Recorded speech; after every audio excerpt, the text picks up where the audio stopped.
प्यारे मित्रों, good morning. प्रस्तुत है हर दिन कुछ कहता है सेगमेंट का आज का आज यानी कि 11 सितंबर दिन शनिवार। भगवान श्री शनिदेव की आराधना करते हुए और अपने परम मित्र श्री संजीव कुमार जी का धन्यवाद ज्ञापन करते हुए हम आज की सेगमेंट की शुरुआत करते हैं। सबसे पहले हम लोग समझते हैं आज के सेगमेंट की मुख्य बिंदु। आज के इस अंक में हम लोग देखेंगे आज का सुविचार, 5 इंग्लिश वर्ड्स। आज प्रसिद्ध स्वतंत्रता सेनानी सुब्रमण्यम भारती की पुण्यतिथि है और जी हाँ, आज भारत के स्वतंत्रता संग्राम सेनानी और प्रसिद्ध गांधीवादी नेता विनोबा भावे की भी जयंती। एक बार मैं पुनः रिपीट कर दूं आज के सेगमेंट की झलकियों के बारे में।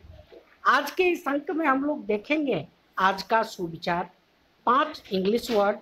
आज प्रसिद्ध कवि व स्वतंत्रता सेनानी सुब्रमण्यम भारती की पुण्यतिथि है और जी हाँ, आज भारत के स्वतंत्रता संग्राम सेनानी और प्रसिद्ध गांधीवादी नेता विनोबा भावे की भी जयंती।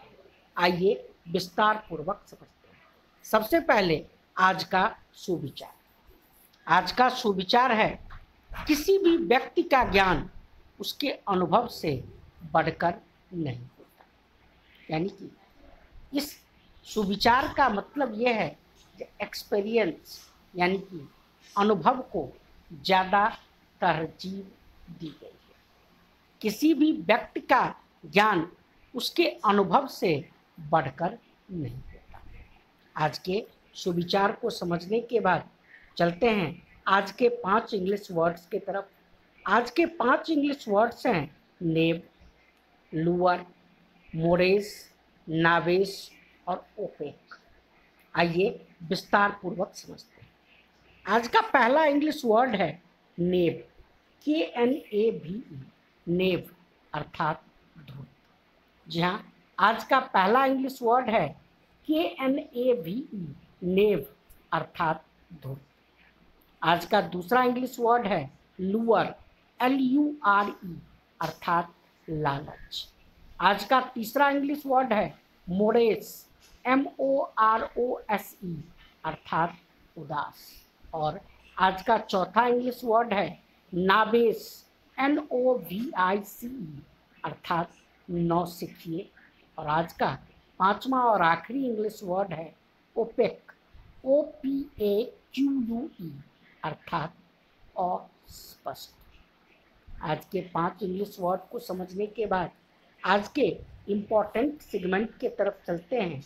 जी हाँ, हम लोग डिटेल समझते हैं सुब्रमण्यम भारती सर के बारे में। सुब्रमण्यम भारती सर के बारे में। आज प्रसिद्ध तमिल कवि सुब्रमण्यम भारती की पुण्यतिथि है।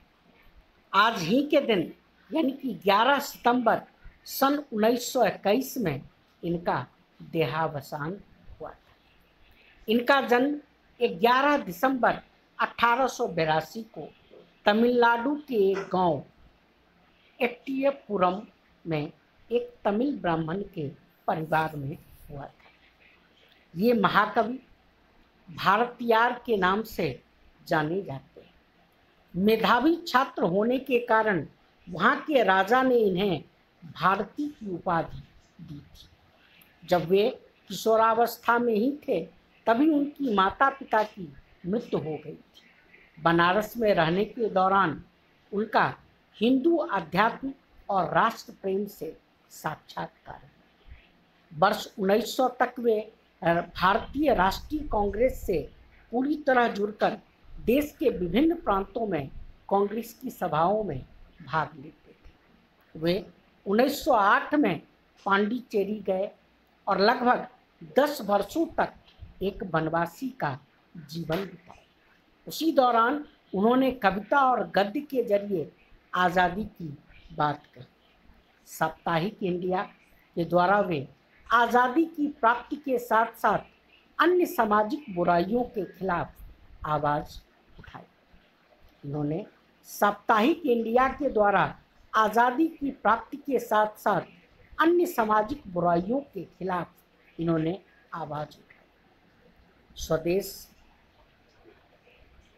गीतांगल और जन्मभूमि उनकी देशभक्ति गीतों का संकलन।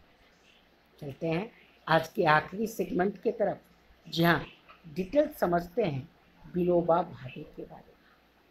आज ही के दिन यानी कि 11 सितंबर 1895 में भारत के स्वतंत्रता सेनानी और प्रसिद्ध गांधीवादी नेता विनोबा भावे का जन्म हुआ।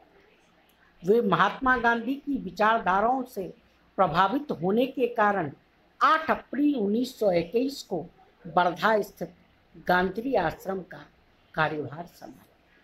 वहाँ इन्होंने महाराष्ट्र धर्म मासिक पत्रिका निकाली।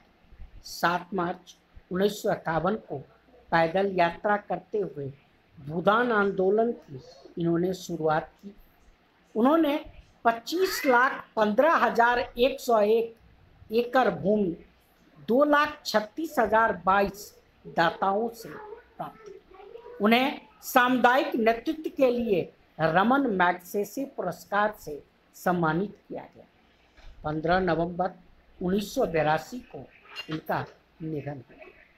वर्ष 1983 में उन्हें मरणोपरांत भारत रत्न से सम्मानित किया गया। इनकी प्रमुख कृतियां हैं अष्टादशी, गीताई, मधुकर, भागवत धर्म संसार, लोकनीति और विचार को। आज के इस अंक में इतना ही। स्वस्थ रहें, सुरक्षित रहें, खुश रहें और जी हाँ, दृढ़तापूर्वक कोविड मानकों का पालन करें। धन्यवाद।